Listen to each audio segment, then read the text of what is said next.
নারায়ণগঞ্জ ২৮ নং আদর্শ বালক সরকারি প্রাথমিক বিদ্যালয়ের প্রধান শিক্ষিকা তহরুন্নেসার বিদায় সংবর্ধনা দেওয়া হয়েছে।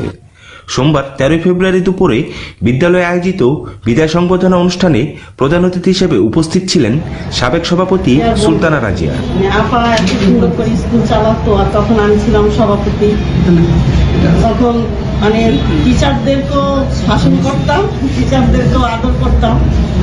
তখন মানে স্কুলটা আমার কাছে ভালোই লাগছিল, সুন্দর করে চালাইছো আপা সম্বন্ধে আর কি বলবো। আপা অনেক ভালো মানুষ, উনি যেমন বাচ্চাদের জন্য অনেক করতেন, সেরকম ওনার ছেলেদের প্রতি সুন্দর করে মানুষ করছে। ভারপ্রাপ্ত প্রধান শিক্ষিকা শক্তি চক্রবর্তীর সভাপতিত্বে আর উপস্থিত ছিলেন স্কুল সভাপতি মোহাম্মদ আয়ুব, বিশিষ্ট সমাজসেবক কাজিমুল ইসলাম, আফতাব উদ্দিন, হাজি মোহাম্মদ জাকারিয়া জাকির সহ অন্যান্য গণ্যমান্য ব্যক্তিবর্গ ও শিক্ষক শিক্ষার্থীবৃন্দ। বেদনাই বলা চলে যে বিদায় দেওয়ার জন্য আমরা এখানে উপস্থিত হয়েছি। বিদায় বলতে অনেক ধরনের বোঝা যায়। যখন আমরা চিরতরে চলে যাই তখনও আমরা আত্মীয় স্বজন বন্ধু বান্ধব যাই তাকে বিদায় জানার জন্য।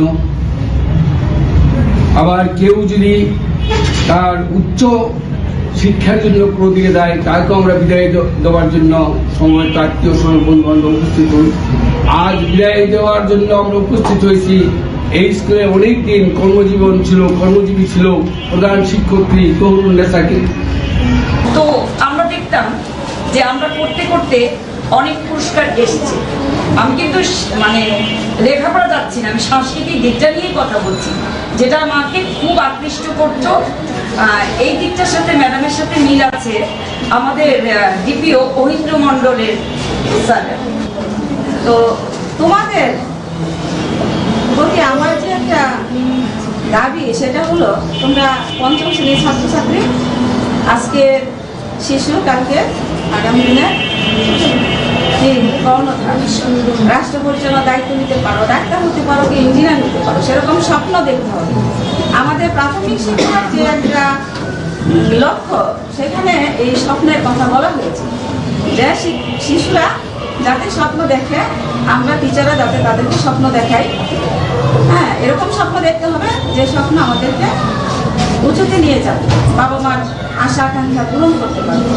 আর ওই যে আপনি বলছিলেন না, বাবা মার কথা সবসময় 100% আল্লাহর প্রতি বিশ্বাস রাখতে হবে, আর বাবা মার কথা মেনে চলতে হবে। তাদের চেয়ে ভালো বন্ধু তোমাদের জীবনে আর কেউ নেই। দ্বিতীয় বন্ধু হলো আমরা শিক্ষক, ঠিক আছে?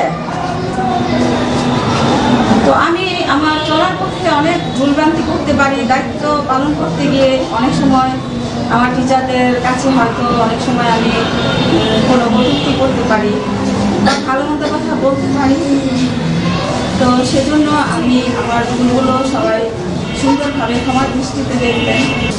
মানুষ মায়ের বাঁধন ছিঁড়তে চায় না, প্রিয়জনকে ছেড়েও থাকতে চায় না, তবুও মায়ের বাঁধন ছিন্ন করে বিদায় দিতে হয়।